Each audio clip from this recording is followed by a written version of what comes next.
আমাদের নয়া দুলাভাই লম্বা কেমন দেখতে? I hope he is so handsome. 2 বছর নয়, প্রায় 6 বছর আগে টনির বর্তমান স্বামী সিদ্দিকের আগের স্ত্রীর সাথে ডিভোর্স হয়েছে। শুধু তাই নয়, বর্তমানে তার ছেলেগুলো কোথায় থাকছে তাহলে, এবং কি তার আগের সেই স্ত্রী কোথায় আছে এখন? কেনই বা সেই স্ত্রীকে নিয়ে নতুন করে সোশ্যাল মিডিয়ায় জলগোলা করা হচ্ছে? আর এই সব বিষয় নিয়ে যেন আবেগে আপ্লুত হয়ে টনির বর্তমান স্বামী মোহাম্মদ সিদ্দিক বিস্তারিত কথা বলেছেন। শুধু তাই নয়, বিশাল একটি পোস্ট দিয়েছেন তার ফেসবুক পেজের মাধ্যমেও।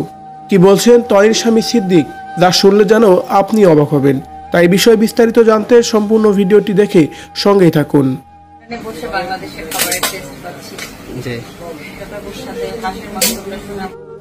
গতকাল থেকেই সোশ্যাল মিডিয়ায় ব্যাপক আলোচনা সমালোচনা জন্ম দিয়েছেন যে রুবায়েত ফাতেমা টনি আবারও বিয়ে করেছেন, তা আবার শুধু লন্ডন প্রবাসী সিদ্দিক নামে এক ব্যক্তিকে। আর এমন বিষয়ের উপর ভিত্তি করে সোশ্যাল মিডিয়ায় বিভিন্ন ধরনের কথা বলা হচ্ছে টনির কারণে সিদ্দিকের আগের স্ত্রী ডিভোর্স হয়ে গেছে, টনির কারণেই সেই সংসার টেকেনি। বিভিন্ন ধরনের কথার পরিপ্রেক্ষিতে এবার এই বিষয় নিয়ে মুখ খুলেছে সিদ্দিক তার ফেসবুকে বিশাল একটি পোস্ট দিয়েছেন।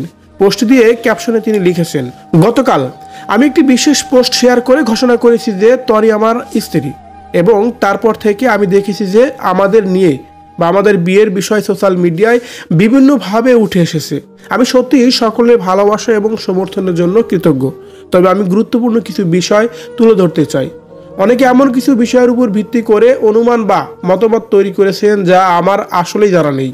কেউ এমনকি আমার অতীত, আমার প্রাক্তন স্ত্রী এবং বিশেষ করে আমার বাচ্চাদের কথাও তুলে ধরেছেন, যারা নাবালক এবং তাদের কখনোই কোনো সোশ্যাল মিডিয়া আলোচনা বা ট্রলিংয়ের অংশ হওয়া উচিত নয় আমি মনে করি।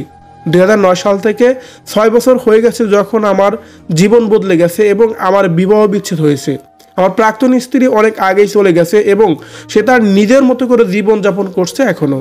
আমার সন্তানরা সম্পূর্ণ নির্দোষ এবং তাদের গোপনীয়তা এবং শান্তি প্রাপ্য। দয়া করে বুঝুন, আমি এবং আমার স্ত্রী টনি উভয় প্রাপ্য বয়স্ক এবং আমাদের একসাথে একটি অধ্যায় শুরু করার সম্পূর্ণ অধিকার আছে আমি মনে করি।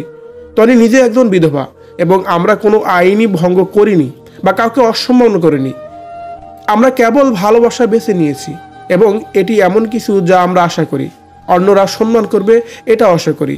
আসুন আমরা দয়া করি এবং ইতিবাচকতার উপর মনোযোগ দিই। যারা আমাদের সমর্থন করে চলেছেন এবং আমাদের ব্যক্তিগত জীবনকে সম্মান করেন তাদের সকলকে ধন্যবাদ। এভাবে যেন টনির বর্তমান স্বামী সিদ্দিক এই সকাল সকালে এই কথাগুলো বলে দিয়েছেন দর্শকদের ক্লিয়ার করার জন্য।